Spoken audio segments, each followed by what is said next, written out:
चलिए देखते हैं। ये वीडियो है बिहार बीपीएससी द्वारा बिहार गृह रक्षा वाहिनी सेवा के द्वारा हवलदार कलर की वैकेंसी के लिए यूनिक पब्लिकेशन का जो सेट प्रैक्टिस आया है, 20 सेटों का जो सेट प्रैक्टिस आया है, उस सेट को हम सॉल्व कर रहे हैं। इस वीडियो में सेट नंबर 5 का पार्ट फर्स्ट है। ये वीडियो सेट नंबर 5 का पार्ट फर्स्ट है, जिसमें कुछ क्वेश्चन को सॉल्व किया जाएगा, फिर बचे हुए क्वेश्चन को हम सेट नंबर 2 में सॉल्व करेंगे। सेट नंबर 1 का इम्पोर्टेंट क्वेश्चन है। इस वीडियो में खासियत यह है कि इसमें पहली बात कि इसमें मैं गलत ऑप्शन को नहीं पढ़ूंगा, क्योंकि गलत ऑप्शन पढ़ने पर कई बार वो गलत ऑप्शन माइंड में रिकॉल हो जाता है। एग्जाम के टाइम में गलत ऑप्शन माइंड में रिकॉल हो जाता है, इसलिए मैं डायरेक्ट सही ऑप्शन को पढ़ूंगा। जिस क्वेश्चन में ज़्यादा जरूरी पड़ेगी उस क्वेश्चन को मैं पूरा डिटेल करने की कोशिश करूंगा। जो शॉर्ट टाइप क्वेश्चन रहेगा उसे मैं रैपिड रिवीजन की तरह से कंप्लीट करते चले जाऊंगा। यह वीडियो रैपिड रिवीजन के लिए काफ़ी फायदेमंद है, जिसमें आप कम समय में ज़्यादा से ज़्यादा क्वेश्चनों को सुन करके याद कर सकते हैं। बस आप अपना काम करते रहिए, इस वीडियो को लगा करके आप अपनी काम करते रहिए और बस ध्यान से इस वीडियो को सुनते रहिए। आपको क्वेश्चन खुद ब खुद याद होने चले जाएंगे। चलिए देखते हैं। हमारा पहला क्वेश्चन है, राधा श्रीधर का संबंध निम्नलिखित में से किस शास्त्रीय नृत्य से है? सेट नंबर 5 का पार्ट फर्स्ट को वीडियो। राधा श्रीधर का संबंध निम्नलिखित में से किस शास्त्रीय नृत्य से है? सही ऑप्शन इसका हो गया भरतनाट्यम। राधा श्रीधर का संबंध भरतनाट्यम नृत्य से है। भरतनाट्यम तमिलनाडु का एक शास्त्रीय नृत्य है। बात करते हैं राधा श्रीधर की, तो राधा श्रीधर को 2018 में संगीत एकेडमी का सबसे सम्मानित पुरस्कार संगीत नाटक एकेडमी पुरस्कार से सम्मानित किया गया था। 2018 में संगीत नाटक एकेडमी से के पुरस्कार से इसे सम्मानित किया गया था, जो भरतनाट्यम शास्त्रीय नृत्य से जुड़े हुए हैं। राधा श्रीधर का संबंध भरतनाट्यम से है, भरतनाट्यम शास्त्रीय नृत्य से है। चलिए देखते हैं अगला क्वेश्चन। साइमन कमीशन कब भारत आया तो बताना है। साइमन कमीशन डैश में भारत आया, बताना है कि साइमन कमीशन कब भारत आया। साइमन कमीशन 1928 में भारत आया था। साइमन कमीशन 3 फरवरी को 1928 में भारत आया था। साइमन कमीशन 3 फरवरी 1928 में भारत आया था। साइमन कमीशन 3 फरवरी 1928 में भारत आया था। इसमें 7 लोग थे, इसमें कुल 7 लोग थे और इसका विरोध इसलिए हुआ था क्योंकि इसमें कोई भी व्यक्ति भारतीय नहीं था। इसमें कोई भी व्यक्ति भारतीय नहीं होने के कारण साइमन कमीशन का विरोध हुआ था। इसकी अध्यक्षता सर जॉन साइमन के द्वारा की गई थी। सर जॉन साइमन के द्वारा की गई थी। इसकी अध्यक्षता सर जॉन साइमन के द्वारा की गई थी और यह 3 फरवरी 1928 में भारत आया था। चलिए देखते हैं अगला क्वेश्चन। कथक नृत्य को डैश के संयोजन के रूप में जाना जाता है। कथक नृत्य को किस लिए जाना जाता है? तो कथक नृत्य को संगीत, नृत्य और कथा, ऑप्शन नंबर डी। कथक नृत्य को संगीत, नृत्य और कथा के संयोजन के रूप में जाना जाता है। कथक की जो शुरुआत हुई थी, कहा जाता है ये उत्तर प्रदेश का शास्त्रीय नृत्य है और साथ ही साथ इसे उत्तर भारत का भी शास्त्रीय नृत्य माना जाता है। चलते हैं अगला क्वेश्चन। Question number 4। भारतीय खिलाड़ी अंजुम चोपड़ा निम्नलिखित में से कौन सा खेल खेलती है? बताना है कि अंजुम चोपड़ा किस खेल की खिलाड़ी है। सही आंसर इसका हो जाएगा D number, cricket. Anjum Chopra cricket player है, जिसे पद्मश्री पुरस्कार और 2007 में अर्जुन अवार्ड भी मिला है। अंजुम चोपड़ा को 2007 में अर्जुन अवार्ड मिला है और 2014 में पद्मश्री पुरस्कार भी मिला चुका है। चलिए देखते हैं क्वेश्चन नंबर 5। गैस का द्रव में बदलने बिना सीधे ठोस में परिवर्तित। गैस का द्रव में बदलना बिना सीधे ठोस में परिवर्तन क्या कहलाता है? गैस अगर सीधे द्रव में बदल रहा है तो उसे हम क्या कहते हैं? ऑप्शन नंबर डी ऊर्ध्वापातन, sublimation. Option number D sublimation या ऊर्ध्वापतन, वह क्रिया जिसमें कोई गैस बिना ठोस में बदले सीधे द्रव अवस्था में बदल जाती है, बिना ठोस में बदले सीधे द्रव अवस्था में बदल जाती है, उसे हम ऊर्ध्वापातन या सब्लिमेशन कहते हैं। एग्जाम्पल की बात करते हैं तो इसमें सबसे बेस्ट एग्जाम्पल होता है कपूर।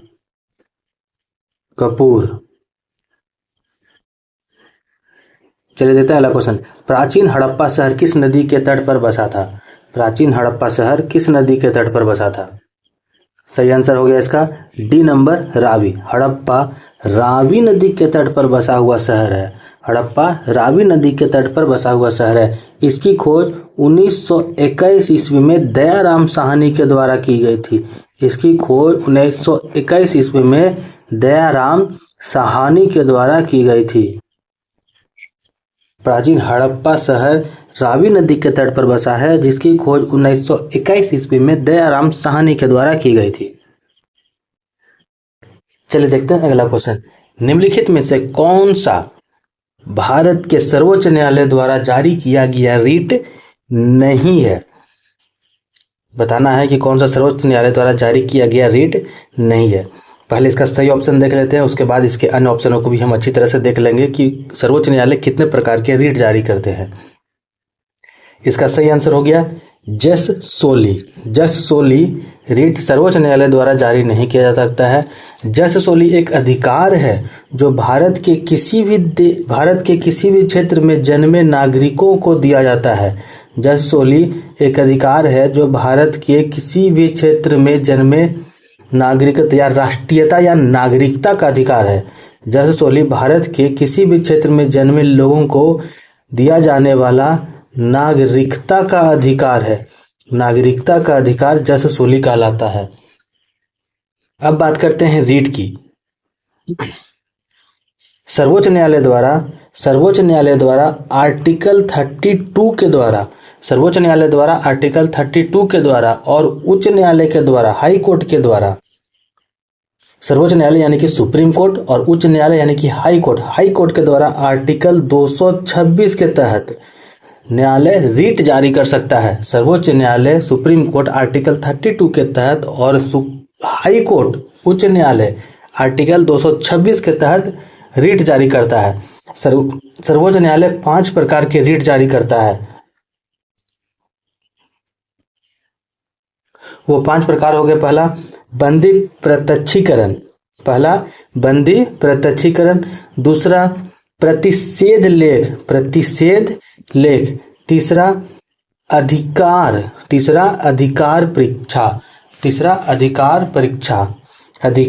परीक्षा, तीन हमारे पास ऑप्शन में 3 दिया हुआ है, वो तीनों पर हमने देख लिया। पहला बंदी प्रत्यक्षीकरण, दूसरा प्रतिषेध लेख, तीसरा अधिकार परीक्षा। चौथे की बात करते हैं तो चौथे का रीट का होता है परमादेश। चौथा रीट हो गया परमादेश। और उत्प्रेषण, उसके बाद उत्प्रेषण। सर्वोच्च न्यायालय 5 प्रकार की रीट जारी कर सकता है आर्टिकल 32 के तहत। बंदी प्रत्यक्षीकरण, प्रतिषेध, अधिकार परीक्षा, परमादेश और उत्प्रेषण, ये 5 प्रकार के रीट जारी करता है सर्वोच्च न्यायालय आर्टिकल 32 के तहत। हाई कोर्ट की बात करें तो पहले ही बता दिए हैं, हाई कोर्ट आर्टिकल 226 के तहत रीट जारी करता है। अब बात करते हैं दोनों में रीट जारी करने में कौन सा न्यायालय ज़्यादा पावरफुल है। तो कहा जाता है कि जो उच्च न्यायालय हुआ, उच्च न्यायालय के पास रीट जारी करने के ज़्यादा प्रावधान दिए गए हैं। सर्वोच्च न्यायालय कुछ विशेष परिस्थितियों में ही रीट जारी कर सकता है, लेकिन उच्च न्यायालय के पास रीट जारी करने के कुछ विशिष्ट प्रावधान दिए गए हैं, जिस कारण से रीट जारी करने में उच्च न्यायालय का स्थान ज़्यादा ऊंचा होता है या उनका अधिकार ज़्यादा विस्तृत किया गया है। चलिए देखते हैं अगला क्वेश्चन। गरीबी रेखा से नीचे की जनसंख्या के अनुपात को, गरीबी अनुपात या डैश कहा जाता है। बताना है गरीबी अनुपात या उसे दूसरा नाम क्या है। इसका दूसरा नाम है हेड काउंट अनुपात, HCR, हेड काउंट अनुपात, HCR, head count ratio, head count ratio, head count अनुपात।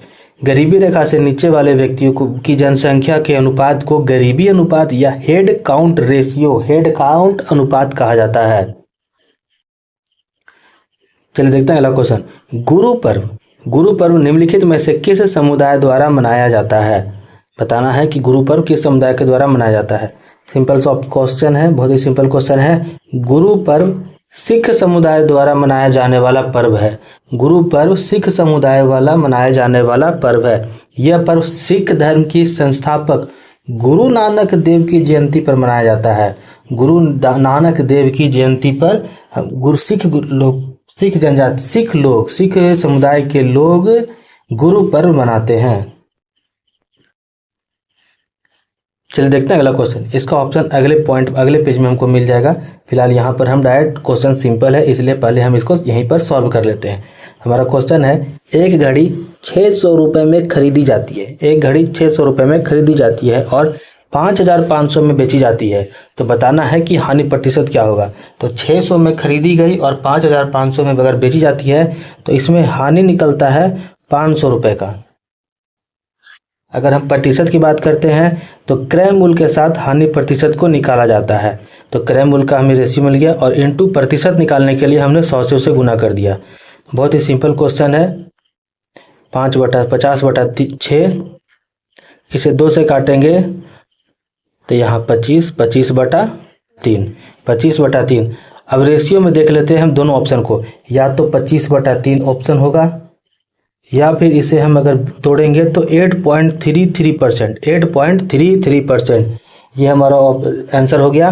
25.3% या 25/3% या फिर 8.33%। ये हमने सॉल्व कर लिया। चलिए अब ऑप्शन देख लेते हैं। इसका ऑप्शन हो गया डी नंबर ऑप्शन, 8.33%। चलिए देखते हैं अगला क्वेश्चन। ये भी बहुत ही सिंपल क्वेश्चन है। दो संख्याओं का गुणनफल 1408 रुपये है। 1408 होता है। यदि उसका लघुत्तम यानी कि LCM 352 है, LCM 352 है, तो उसका महत्तम समर्पित क्या होगा? इसको सॉल्व करते हैं। देखिए इसका फॉर्मूला होता है LCM गुना HCF बराबर product of first into second number. हमारे पास फर्स्ट और सेकेंड नंबर दिया गया है 1408। यहाँ मेरे पास LCM भी दिया गया है, तो LCM को हम नीचे लेकर के चले आएंगे। LCM को नीचे लेकर चले आएंगे। LCM मेरे पास दिया गया है 352। बच गया हमारे पास HCF। हमें HCF निकालना है 1408/352। सॉल्व करते हैं तो ये करीब करीब 4 बार में कट रहा है। 5, 24, 2, 4, हाँ 4 बार में ये पूरी 4 बार में कट रहा है। ये पूरा 4 बार में कट रहा है। तो हमारा HCF निकल गया 4। HCF निकल गया 4। सही आंसर की बात करते हैं, जिसका सही आंसर हो गया डी। चलिए देखते हैं अगला क्वेश्चन, क्वेश्चन नंबर 12। इसमें बताना है कि एक लोकोक्ति दी गई है, मुहावरा दिया गया है, 4 दिन की चांदनी फिर अंधेरी रात। तो इसका सही अर्थ क्या होगा? 4 दिन की चांदनी फिर अंधेरी रात। इसका सही अर्थ हो जाएगा सुख के समय बहुत थोड़े दिनों के लिए आते हैं। 4 दिन की चांदनी फिर अंधेरी रात, इसका मतलब सुख के समय बहुत थोड़े दिनों के लिए आते हैं। चलिए अगला क्वेश्चन देखते हैं। दिए गए वाक्यांश के लिए सार्थक शब्द ज्ञात कीजिए। इसके लिए सार्थक शब्द को बताना है। हमारा वाक्यांश दिया गया है, जहां आसानी से पहुंचा जा सके। जहां आसानी से पहुंचा जा सके। सही आंसर इसका हो गया सुगम। सही आंसर इसका हो गया सुगम। जहां आसानी से पहुंचा जा सके, सुगम। यहाँ 2 जगह सुगम लिखा, लेकिन ध्यान दीजिएगा यहाँ वर्तनी का थोड़ा सा अंतर है। सुगम हमारा सही ऑप्शन हो जाएगा सुगम।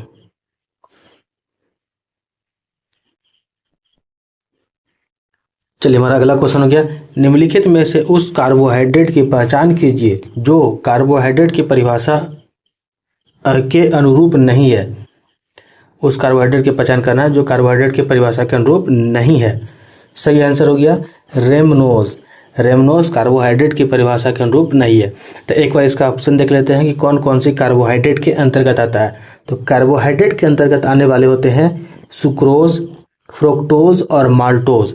सुक्रोज, फ्रुक्टोज और माल्टोज, सुक्रोज, फ्रुक्टोज और माल्टोज कार्बोहाइड्रेट श्रेणी में आते हैं। चलिए देखते हैं अगला क्वेश्चन।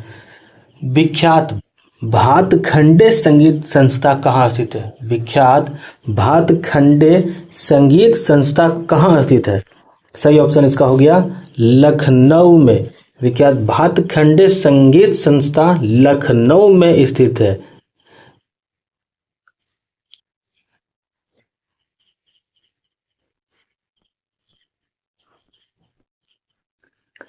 चलिए देखते हैं अगला क्वेश्चन। भारत में राष्ट्रीय मानवाधिकार आयोग की स्थापना किस वर्ष में हुई थी?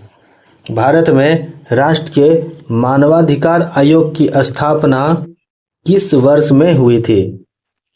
सही आंसर इसका हो जाएगा, भारत में की बात कर रहा है तो भारत में इसका सही आंसर हो जाएगा 1993 को।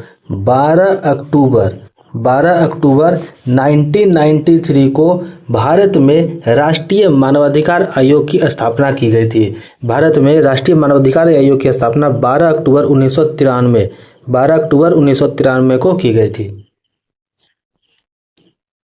चलिए अगला क्वेश्चन देखते हैं। भोपाल गैस त्रासदी, भोपाल गैस त्रासदी किस वर्ष हुई थी? सही ऑप्शन इसका हो गया 1984 में। इसका अगर सटीक डेट देखना चाहते हैं तो वो हो गया 3 दिसंबर। भोपाल गैस ट्रेजरी 3 दिसंबर 1984 1984 3 दिसंबर 1984 को भोपाल गैस ट्रेजरी हुई थी, जिसमें मिथाइल आइसोसाइनाइट नाम का गैस लीक किया गया था और जो यूनियन कार्बाइड कंपनी थी, यूनियन कार्बाइड कंपनी से मिथाइल आइसोसाइनाइट नामक गैस को जिसके रिसाव होने के कारण भोपाल गैस ट्रेजर हुआ था, जो 3 दिसंबर 1984 को हुआ था। चलिए देखते हैं अगला क्वेश्चन। निम्नलिखित में से किस राज्य में सांची स्तूप यूनेस्को विश्व धरोहर स्थल स्थित है? बताना है कि कौन से राज्य में सांची स्तूप है जो विश्व धरोहर में, यूनेस्को की विश्व धरोहर में शामिल है। सही ऑप्शन हो गया इसका मध्य प्रदेश। मध्य प्रदेश के रायसेन जिले में, मध्य प्रदेश के रायसेन जिले में यूनेस्को के प्रसिद्ध सांची स्तूप, यूनेस्को विश्व धरोहर स्थल सांची स्तूप है, जो करीब अशोक के समय में ईसा पूर्व 3री शताब्दी यानी कि ईसा के जन्म के 3री शताब्दी पहले बनाई गई थी। चलिए देखते हैं अगला क्वेश्चन। राष्ट्रीय खेल दिवस डैश के जन्मदिन पर मनाया जाता है? राष्ट्रीय खेल दिवस, सही ऑप्शन हो गया इसका मेजर ध्यानचंद। राष्ट्रीय खेल दिवस मेजर ध्यानचंद के जन्मदिन पर मनाया जाता है। यह 29 अगस्त को हम लोग मनाते हैं। राष्ट्रीय खेल दिवस 29 अगस्त को मनाया जाता है, जो मेजर ध्यानचंद के जन्मदिन के अवसर पर इसे मनाते हैं। राष्ट्रीय खेल दिवस 29 अगस्त मेजर ध्यानचंद के जन्मदिन के अवसर पर। चलिए क्वेश्चन देखते हैं। अंतर्राष्ट्रीय हॉकी मैच की अवधि क्या है? अंतर्राष्ट्रीय हॉकी मैच की अवधि क्या है? सही ऑप्शन इसका हो जाएगा अंतर्राष्ट्रीय हॉकी मैच की अवधि होती है जो 60 मिनट की होती है। अंतर्राष्ट्रीय हॉकी मैच की अवधि 60 मिनट की होती है। 2019 से पहले यह मैच 70 मिनट का चलता था। यह मैच 70 मिनट के लिए खेला जाता था, लेकिन अभी फिलहाल NHL गेम्स में इसे अब 60 मिनट का प्लेइंग टाइम कर दिया गया है। 60 मिनट का प्लेइंग टाइम कर दिया गया है। अगला क्वेश्चन हो गया, हिमालय की सबसे बाहरी श्रृंखला को क्या कहा जाता है? हिमालय की सबसे बाहरी श्रृंखला को क्या कहा जाता है? सही आंसर इसका हो गया शिवालिक। हिमालय की सबसे बाहरी श्रृंखला को शिवालिक कहा जाता है। देखिए यह एक रैपिड रिवीजन सेट प्रैक्टिस है। अगर आप किसी स्पेसिफिक सब्जेक्ट का डिटेल वीडियो देखना चाहते हैं तो हमारे दूसरे प्ले लिस्ट में जाइए, जिसमें बीपीएससी से संबंधित प्रश्न पूछे गए हैं। बीपीएससी एग्जाम में पूछे जाते हैं उस तरह का एक सीरीज बनाया हुआ है, जिसमें हर एक प्रश्न को बहुत ही डिटेल एक्सप्लेनेशन के साथ सॉल्व किया गया है। ये वाला एक रैपिड सीरीज है, जिसमें हम कम समय में ज़्यादा से ज़्यादा प्रश्नों को सॉल्व कर रहे हैं। जबकि उस बीपीएससी सीरीज में मैंने हर एक सब्जेक्ट के हर एक प्रश्न को बहुत ही डिटेल से सॉल्व करने का प्रयास किया है। आई होप कि आप उसे सुनेंगे तो आपको पसंद आएगा। चलिए देखते हैं अगला क्वेश्चन। रुक्मणी देवी अरुणडेल का संबंध किस कला शैली से है? रुक्मणी देवी अरुणडेल, सही ऑप्शन हो गया इसका नृत्य कला से। रुक्मणी देवी अरुणडेल का संबंध नृत्य कला से है। ये भरतनाट्यम की नृत्यांगना है। इनका संबंध भरतनाट्यम नृत्य से है। रुक्मणी देवी अरुणडेल का संबंध भरतनाट्यम नृत्य से है। चलिए देखते हैं अगला question. Select the most appropriate option expression by the given sentence in active voice. Active voice हमें इसमें बताना है। सेंटेंस मेरा दिया गया है, the book was written by the author over a period of 2 year. Over a period of 2 year, इसका सही ऑप्शन हो जाएगा हमारा the author wrote the book over a period of 2 year. The author wrote the book over a period of 2 year. Active की बात करते हैं तो इसके एक्टिव के लिए स्ट्रक्चर हो जाता है एक्टिव के साथ subject, active subject plus V2 plus object या अदर वर्ड, ऑब्जेक्ट या other word, active subject plus V2 plus object या अदर वर्ड। चलिए देखते हैं अगला क्वेश्चन। जल की कठोरता को डैश में व्यक्त किया जाता है। बताना है कि जल की कठोरता को किस में बताया जाता है। सही ऑप्शन हो गया ppm। ppm पार्ट पर मिलियन। ppm का हो गया इंग्लिश, या इसका फुल फॉर्म हम कह सकते हैं पार्ट पर मिलियन। पार्ट पर मिलियन, या इसको मापने के लिए हम TDS का प्रयोग करते हैं। TDS से मापन किया जाता है पार्ट पर मिलियन, यानी कि ppm को मापने के लिए हम TDS पैमाने का प्रयोग किया जाता है। TDS पैमाने का प्रयोग किया जाता है। चलिए देखते हैं क्वेश्चन नंबर 25। एशिया का एक बड़ा सदाबहार पेड़, एशिया का एक बड़ा सदाबहार पेड़ बरगद के पेड़ का वैज्ञानिक नाम क्या है, जिसके तने वायवीय जड़ों के समान होते हैं? इन शॉर्ट हमें बताना है कि बरगद के पेड़ का वैज्ञानिक नाम क्या है। बरगद के पेड़ का वैज्ञानिक नाम क्या है? सही ऑप्शन हो गया fix benghalensis. Fix benghalensis. Fix benghalensis. बरगद के पेड़ का वैज्ञानिक नाम फिक्स बेंगालेंसिस है। चलिए अगला क्वेश्चन देखते हैं। निम्नलिखित में से किस शख्सियत का संबंध वाद्य यंत्र बांसुरी से है? वाद्य यंत्र बांसुरी से है। सही ऑप्शन हो गया पंडित हरिप्रसाद चौरसिया। हरिप्रसाद चौरसिया बांसुरी वाद्य यंत्र वादक है। पंडित हरिप्रसाद चौरसिया बांसुरी वादक हैं। पंडित हरिप्रसाद चौरसिया प्रमुख बांसुरी वादक है। उस्ताद बिस्मिल्लाह खां की बात करते हैं तो उस्ताद बिस्मिल्लाह खां शहनाई वादक हैं। उस्ताद बिस्मिल्लाह खां शहनाई वादक है। उस्ताद विलायत खां सितार। उस्ताद विलायत खां सितार वादक है। और उस्ताद जाकिर हुसैन तबला। उस्ताद जाकिर हुसैन तबला वादक है। फिर से ध्यान से एक बार सुन लीजिएगा। पंडित हरिप्रसाद चौरसिया बांसुरी वादक। उस्ताद बिस्मिल्लाह खां शहनाई वादक। उस्ताद विलायत खां सितार वादक। उस्ताद जाकिर हुसैन तबला वादक। चलिए देखते हैं अगला क्वेश्चन। टूसू पर्व निम्नलिखित में से किस भारतीय राज्य का फसल उत्सव है? टूसू पर्व बताना है कि टूसू पर्व किस भारतीय राज्य का फसल उत्सव है। सही ऑप्शन हो जाएगा इसका झारखंड। टूसू पर्व झारखंड राज्य का एक फसल उत्सव है। यह पर्व मकर संक्रांति के दिन मनाया जाता है। यह पर्व मकर संक्रांति के दिन हम लोग मनाते हैं। मकर संक्रांति को अलग अलग राज्यों में अलग अलग नामों से जाना जाता है। उसी तरह झारखंड में मकर संक्रांति के झारखंड में मकर संक्रांति को कुछ राज्यों में टूसू पर्व के नाम से जाना जाता है। चलिए देखते हैं अगला क्वेश्चन। तैराकी में लेन की न्यूनतम चौड़ाई मीटर में कितनी होती है? तैराकी में जो एक लेन बना होता है जिसमें एक तैराक तैरता है, उस लेन की न्यूनतम चौड़ाई कितनी होती है?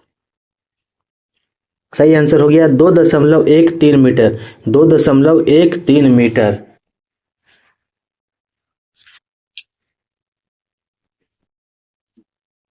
चलिए देखते हैं अगला क्वेश्चन। निम्नलिखित में से कौन सा भारत में माइक्रो फाइनेंस संस्थानों द्वारा उपलब्ध कराया जाने वाला एक समान उत्पाद नहीं है? बताना है कि माइक्रो फाइनेंस द्वारा प्राप्त कराया जाने वाला समान उत्पाद नहीं है। सही ऑप्शन इसका हो गया क्रेडिट कार्ड।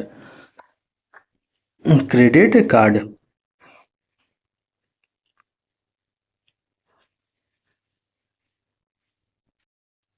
चलिए देखते हैं अगला क्वेश्चन। 1857 का विद्रोह कहाँ से प्रारंभ हुआ था? 1857 का विद्रोह मेरठ से प्रारंभ हुआ था। 1857 का विद्रोह मेरठ से प्रारंभ हुआ था। मेरठ में मंगल पांडे के द्वारा अपने 2 सीनियर ऑफिसर को गोली मारकर हत्या कर दी गई थी। मेरठ में सैनिक छावनी का कहना था कि उन्हें जो कारतूस दी जा रही थी वो जानवरों की चर्बी, उसमें जानवरों की चर्बी का इस्तेमाल किया जा रहा था। इसी के विरोध में मेरठ के बैरकपुर छावनी ने सबसे पहले इस विद्रोह को शुरू किया था। बाद में यह विद्रोह पूरे देश में फैल गया। देखिए ये एक शॉर्ट रैपिड रिवीजन वाला वीडियो है, इसलिए इस सीरीज में मैं ज़्यादा क्वेश्चन को डिटेल नहीं कर रहा हूँ। इसमें कम समय में ज़्यादा से ज़्यादा क्वेश्चनों को सॉल्व किया जा रहा है। अगर आप पूरा डिटेल वाले वीडियो देखना चाहते हैं तो मेरे बीपीएससी सीरीज को जाकर के एक बार ज़रूर देखें। उसमें क्वेश्चन को बहुत अच्छी तरह से डिटेल किया जाता है। हर एक क्वेश्चन को उसके पूरे रीजन के साथ उसमें सॉल्व किया जा रहा है। चलिए देखते हैं अगला क्वेश्चन। प्रकाश विद्युत प्रभाव प्रकाश की किस प्रकृति को दर्शाता है? प्रकाश विद्युत प्रभाव प्रकाश की किस प्रकृति को दर्शाता है? सही ऑप्शन हो गया इसका कणीय प्रकृति को। प्रकाश विद्युत प्रभाव प्रकाश की कणीय प्रकृति को दर्शाता है।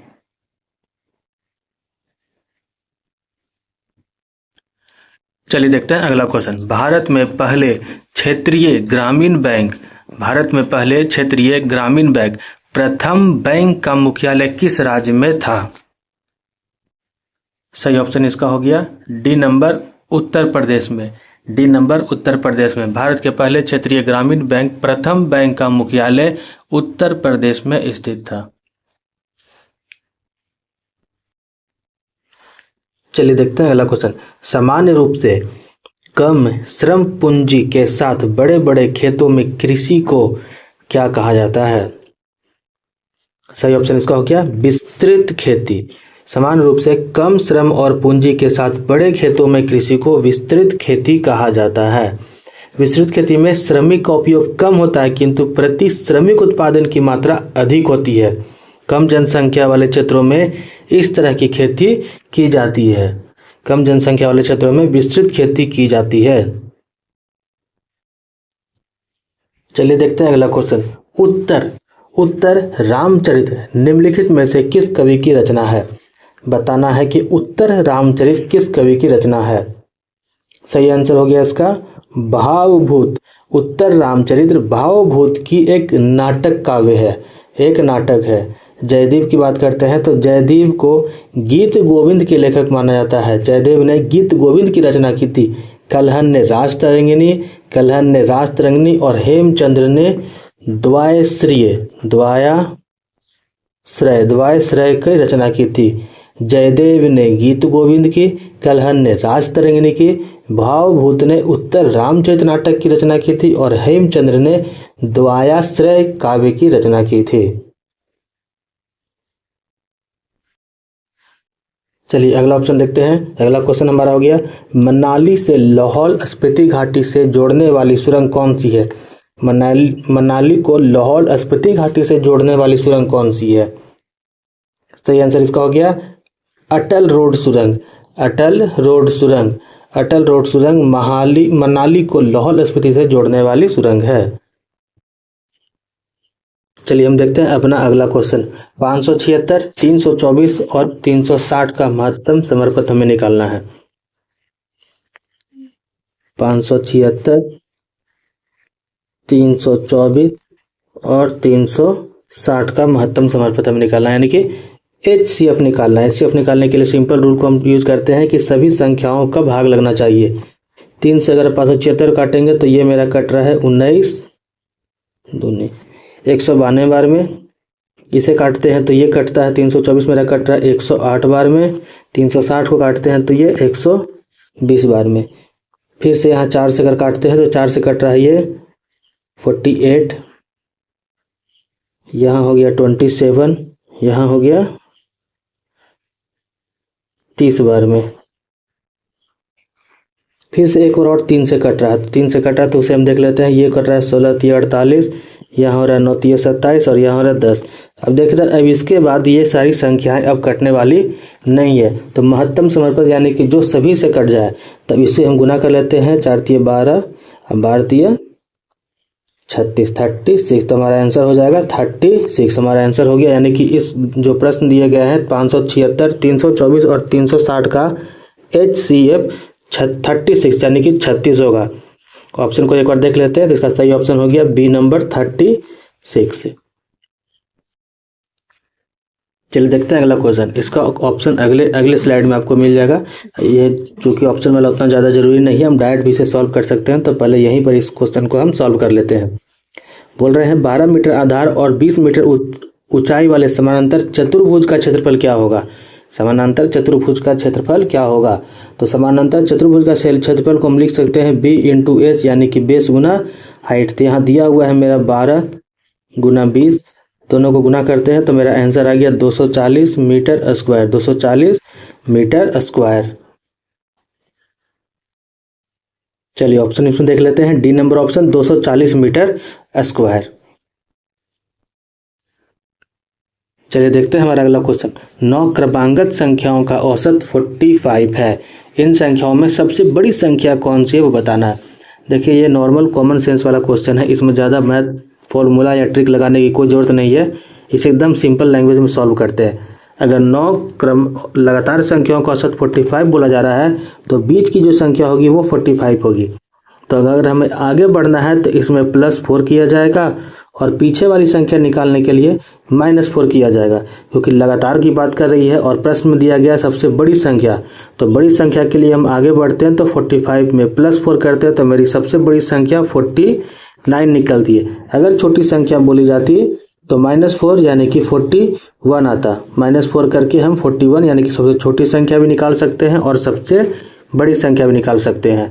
प्रश्न के अनुसार सबसे बड़ी संख्या निकालना है तो इसका सही ऑप्शन हो गया डी नंबर 49। 9 क्रमांगत संख्याओं की औसत अगर 45 है तो सबसे बड़ी संख्या 49 होगी।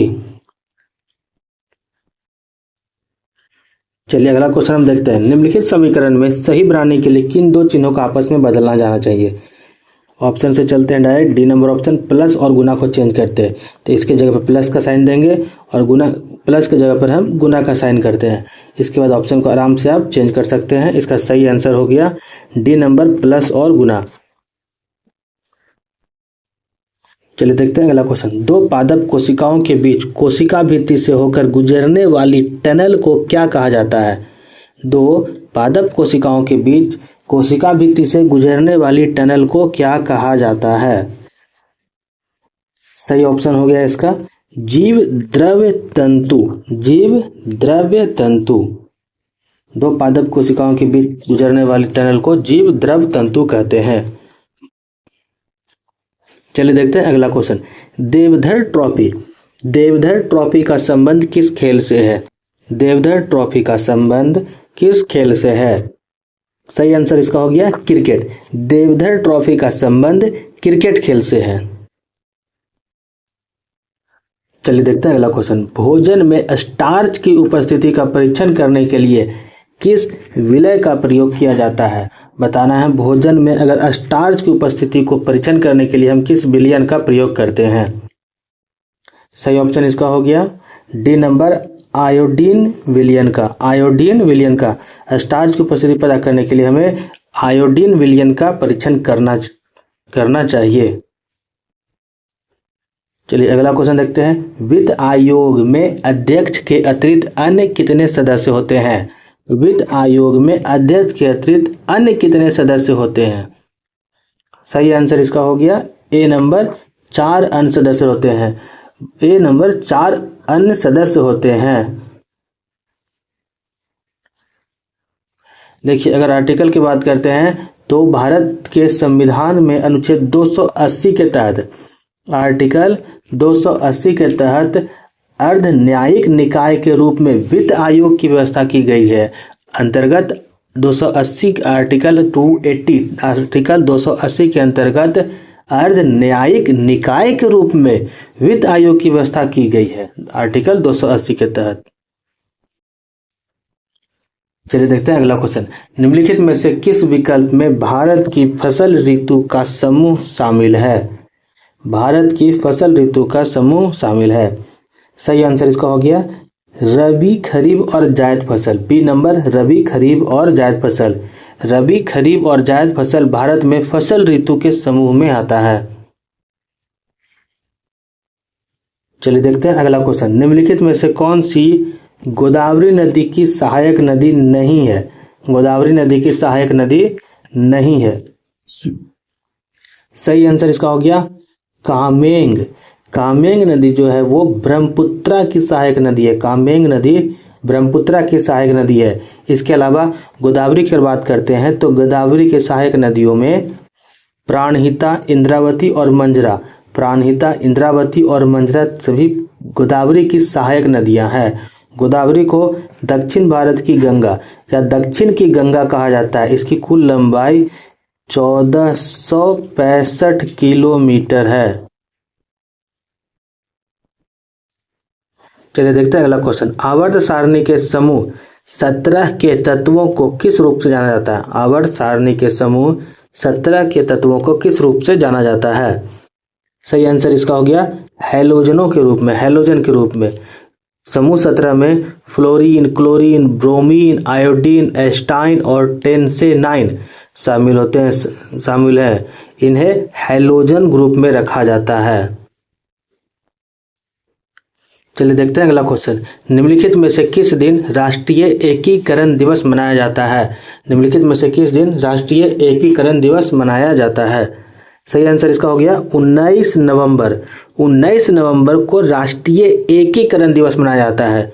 19 नवंबर को राष्ट्रीय एकीकरण दिवस मनाया जाता है। चलिए देखते हैं हमारा अगला क्वेश्चन। संविधान सभा में उद्देश्य प्रस्ताव किसने प्रस्तुत किया था? संविधान सभा में उद्देश्य प्रस्ताव किसने प्रस्तुत किया था? सही आंसर इसका हो गया बी नंबर, जवाहरलाल नेहरू ने। संविधान सभा में 13 दिसंबर 1946 को उद्देश्य प्रस्ताव पंडित जवाहरलाल नेहरू के द्वारा प्रस्तुत किया गया था, जिसे 22 जनवरी 1947 को स्वीकार कर लिया गया था। फिर से ध्यान दीजिएगा, संविधान सभा में 13 दिसंबर 1946 को जवाहरलाल नेहरू द्वारा प्रस्तुत किया गया था, उद्देश्य प्रस्ताव को प्रस्तुत किया गया था। और 22 जनवरी 1947 को इसे स्वीकार कर लिया गया था। दो अलग अलग डेट है। 13 दिसंबर 1946 को उद्देश्य प्रस्ताव प्रस्तुत किया गया था और 22 जनवरी 1947 को इसे स्वीकार कर लिया गया था। 13 दिसंबर यानी कि यह संविधान सभा की तीसरी बैठक की बात हो रही है। 13 दिसंबर को संविधान सभा की तीसरी बैठक हुई थी। पहली बैठक 9 दिसंबर, दूसरी बैठक 11 दिसंबर और तीसरी बैठक 13 दिसंबर 1946, यानी कि तीसरी बैठक को, संविधान सभा की तीसरी बैठक 13 दिसंबर 1946 को संविधान सभा में जवाहरलाल नेहरू ने उद्देश्य का प्रस्ताव प्रस्तुत किया था। चलिए देखते हैं अगला क्वेश्चन। भांगड़ा और गिद्धा नृत्य शैली किस भारतीय राज्य से संबंधित है? भांगड़ा और गिद्धा नृत्य शैली किस भारतीय राज्य से संबंधित है? सही ऑप्शन इसका हो गया भांगड़ा और गिद्धा दोनों पंजाब राज्य से संबंधित है। भांगड़ा, गिद्धा, डफ आदि ये सभी पंजाब राज्य से संबंधित नृत्य शैली हैं।